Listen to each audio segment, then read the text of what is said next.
Hi everyone, I'm Ken from Crypto Trading KS. Everything I do for you is free. If you're new, welcome, and welcome back to our regular community. Twice a day or more, 7 days a week, I share my experience as a full-time crypto trader.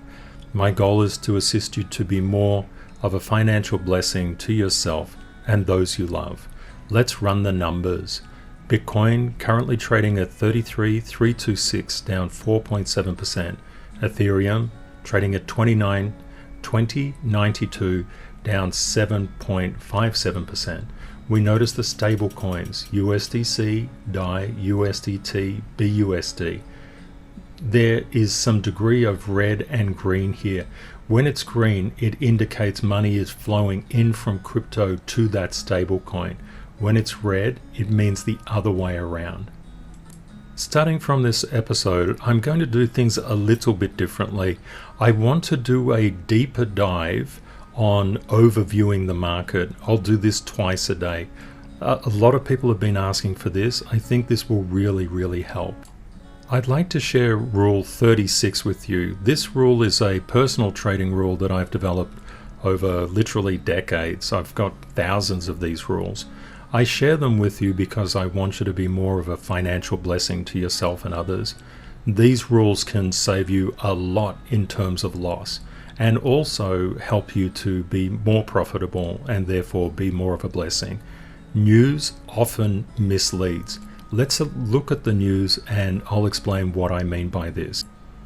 We just regularly look through the news and try to determine if the sentiment in the market is either positive or negative. We do this by just looking generally like someone who has no understanding as to what crypto is.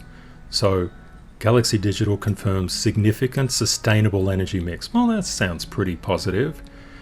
Bitcoin crypto exchange raises 200 million. That's pretty good. So raises, good. Profit, good. Solves, green Bitcoin solves. That's good. Under pressure, despite improving. That's kind of, whoa. You look at it, hang on a second. Bitcoin under pressure despite, well, that's negative. But it takes a little while to try and figure out what some of these things mean. Died suddenly, of course that's negative. But we don't know how it impacts Bitcoin's price, but that would need more reading. Bitcoin's regulatory future is darkening. Do you remember just literally an episode ago, we had regulatory means a maturing market. Now regulatory means that the future is darkening. Didn't take long to make that crystal ball gazing a reality, did it? Bitcoin miners are flooding the market. Yep, that's good because there's been a lot of talk about the miners not being around. So that's actually excellent. Active addresses at lowest, that seems negative. Usage of Bitcoin, well, we'd have to dig in here to try and figure it out. Generally, when we do sentiment analysis, we're really just looking at the big number. What we can see with this is there are about 5 negative comments. What I would like to do is to just, first of all, point out it. In a previous episode, regulatory was a sign of markets maturing. Now the markets have gone a little bit red. It's a sign of a future darkening. Be careful of the news. It can really mislead. Green Bitcoin. I think we really need to look at this. Let's have a bit of an investigation on this. There are a lot of explanations on this, but I think we can pretty much sum it up from Nasdaq. Bitcoin mining, the yearly cost in billions, you can see Bitcoin mining just down, and you can just think crypto.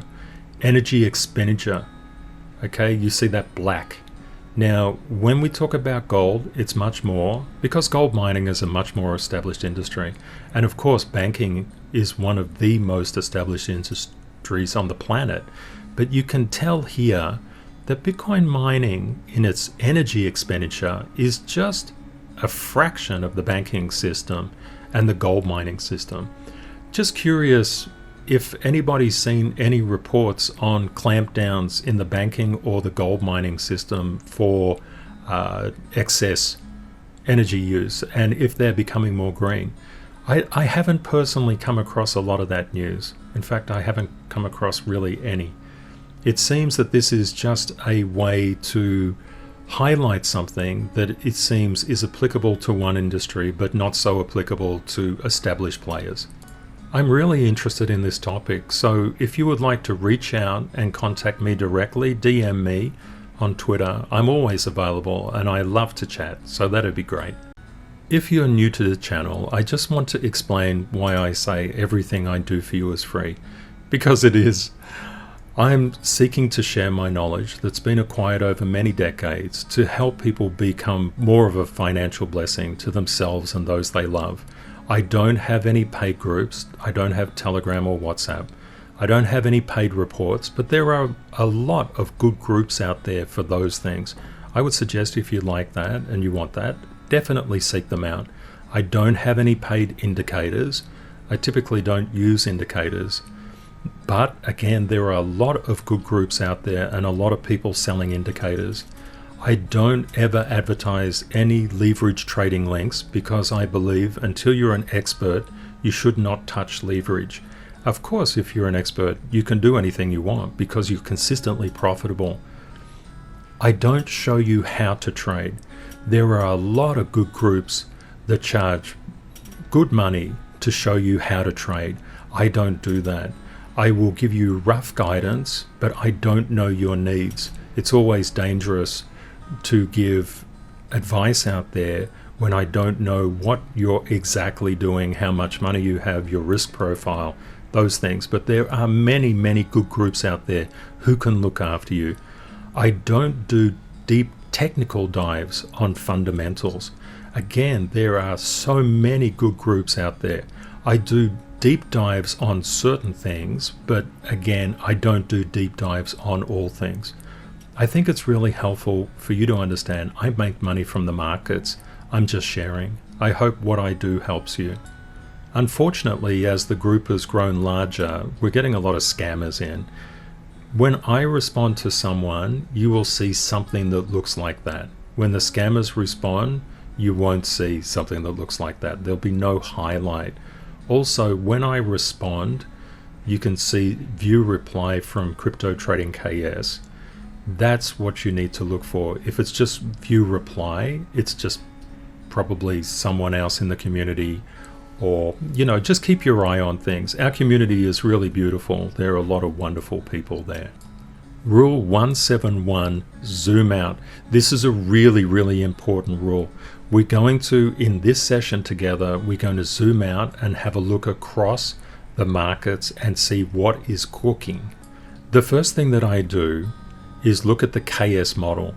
The KS model is a real-time technical trading model based on institutional price psychology. We can see right now Bitcoin is trading at $33,203. It's above the previous all-time high, which is up here from the past cycle. That is a very good sign. We haven't seen a cycle yet where price, once it makes an all-time high, comes down and pierces that previous all-time high.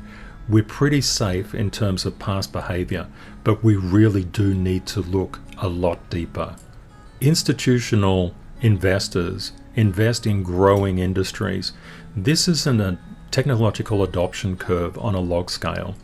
It shows the exponential growth of the internet in white and the number of years it took for saturation to occur in terms of reaching population at different levels. This is in millions, by the way. We're currently here around 1997 in terms of relative when the internet was adopted. We are so early. We're just like literally at the Netscape browser stage. Things are just starting to heat up. We've got a long, long way to go, an enormous amount of growth. That's why the institutions are really interested in getting into crypto. They understand it.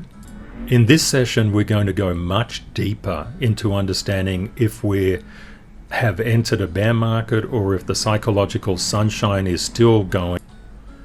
I'm going to do deeper analysis of these graphs in another episode, but for now we'll just pass through them as if we know what they are. See wave 1 here, wave 1, wave 1. We haven't had a wave 2, we haven't had a wave 3. Just bear that in mind. What I'll do now is just dive deeper into realized cap HODL waves. This is the current measurement right for the latest data. You can come back to this video at any stage over time and see how these numbers are changing. What I'm really trying to do is to give you the greatest depth of information possible. Let's look at NUPL, net unrealized profit and loss. What this is all about is literally euphoria and capitulation. You see euphoria is this color above here, sort of a bluey color. Belief is in the green band. Optimism is in the yellow. Capitulation is down here. You notice in the current cycle, we're about like 0.1, which could be there or there, could be there. But the issue, the overwhelming issue, is that we have not reached euphoria.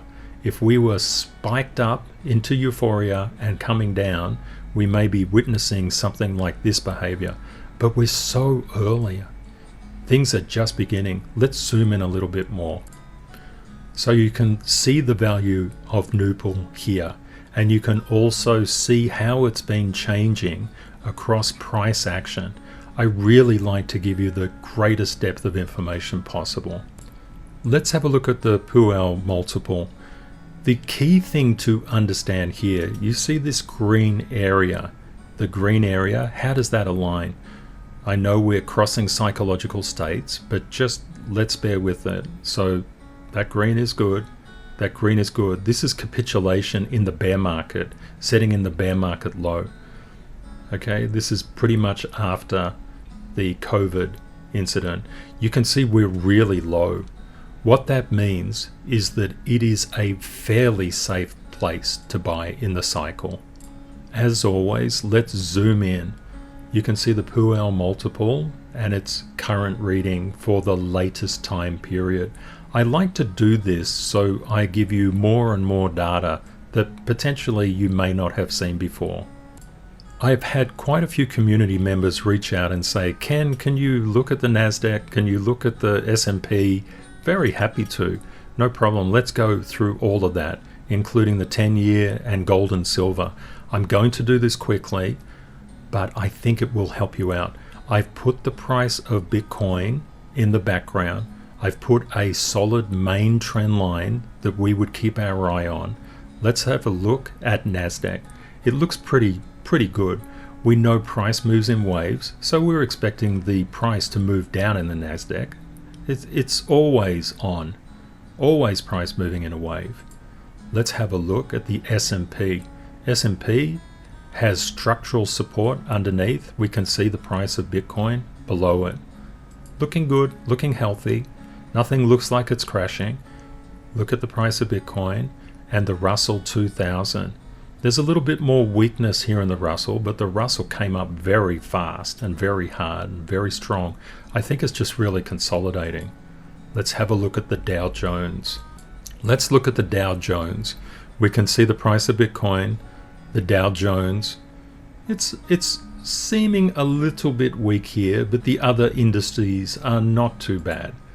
Let's look at the triple Q, which is quite an important one. We can see higher high, higher high, higher high, solid, fine. You can see the price of Bitcoin below. Let's have a look at the dollar. A lot of people talk about the dollar and say, okay, the dollar's going up, so therefore Bitcoin will go down. They create an inverse proportionality in between it. It's easy to do things like that, but it's also quite important to just drill in and see if it holds, or to see if there's some spurious correlation, some correlation that exists that's not explained between these two variables. We can see definitely here, as for example, Bitcoin was coming down, the dollar was in fact coming down, and now the dollar is going up. Okay, Bitcoin is going up. Hang on a sec. What's that? The inverse relationship is supposed to play in. So the dollar went up here and Bitcoin went up as well. But the dollar came down and Bitcoin came down a little bit and went up a bit. You will find that Main Street news outlets, they tend to say very simplistically XYZ happens, but if you dig deeper into it, you'll find that those kind of blanket statements don't always hold true. There's been many examples over history where laws have been broken in terms of macroeconomic laws. Just pay attention to the actual price action. I think that's the best way to go. Let's have a look at the 10-year Treasury note yield. We can see this level of support. That's what we're keeping our eye on. We can see that this is occurring, so price is going up. Always make sure that you don't ascribe overwhelming evidence to one thing. Always look at many charts. Don't simply jump in because you see one chart and it freaks you out. That can happen, and when I was beginning my trading career, it did happen to me and I really paid for it. So that's why I just want to give you a heads up. Just get an overwhelming probability that it's going up or down. That's the key. Let's have a quick look at the 30-year yield. We can see we've got this support underneath the price of Bitcoin. We'll keep our eye on things. Let's have a look at the price of gold. We can see we've got fairly substantial overhead resistance here. It's just down here. The price would need to get above this particular level to sort of repair itself. Let's have a look at silver. Silver's behaving quite well compared to gold. It has this channel of support. It has this support line. It's looking quite healthy. Rule 172 is zoom in. Now we've zoomed out, we need to zoom in and see what crypto is doing. Let's have a look at Bitcoin's technical action. We can see in the last episode, 96, Bitcoin was trading at 33,312. It's currently trading at 33,236 approximately. It is above structural support at 32,414 and above support at 32,869. This is quite healthy consolidation.